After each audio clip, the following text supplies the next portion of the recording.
At first, when I saw all the hype about Khaman Maluach, I definitely had some pushback on why people were hyping him up so much. But when I cut that film on, boy, I understand it now. This dude shut down possessions. But before I get into this film, there's two things that I want you to take from this video. Number one is to learn a little bit more about basketball than you already knew. And number two, if you feel like this type of content is helpful to you in any way, drop a comment, share with a teammate, and hit that follow button. So let's watch him against Alabama, one of the better offensive teams in all of college basketball last year. And he's up at the point of attack, switching on the guards and willingly trying to compete with the guards. Elite guards at that too. Watch him sit down in a good stance and be able to contest while holding his position. So you see why the guard is trying so hard to get a switch and get him off of him. But then he switches on to another guard, Mark Sears, one of the best guards in the SEC last year. And he want to switch too, because I'm telling you, nobody want to directly attack him. So he get a screen, but Maluach does a great job of helping and forcing the kick out to the big, who then becomes indecisive about shooting that three. So right now, overall, solid possession. Maluach then shut down any kind of action that Alabama has tried to run. But even after all of that,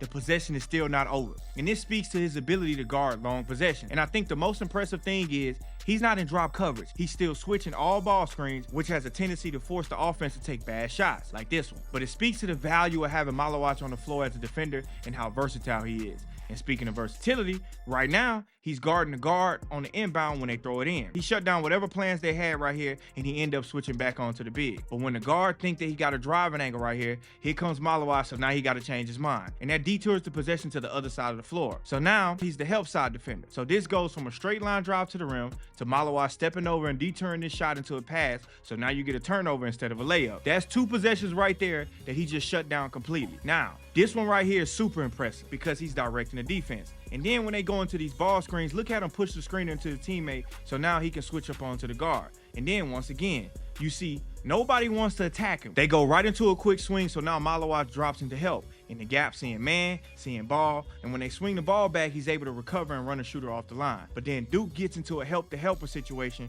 where he helps the defender who helps him, and they successfully switch without breaking the defense. So right now, this is perfect, solid defense. You would think he can't get no better than this until you see this. You get a reject by the guard who drives to the basket. Maluach is technically behind the play. But when the guard goes to the basket, he times this up so perfectly and fundamentally. He doesn't leave the floor until he sees the ball in the air and makes an impressive recovery and blocks the shot out of bounds. Now I see why Maluach went 10th overall in this year's draft. Y'all let me know y'all thoughts in the comments.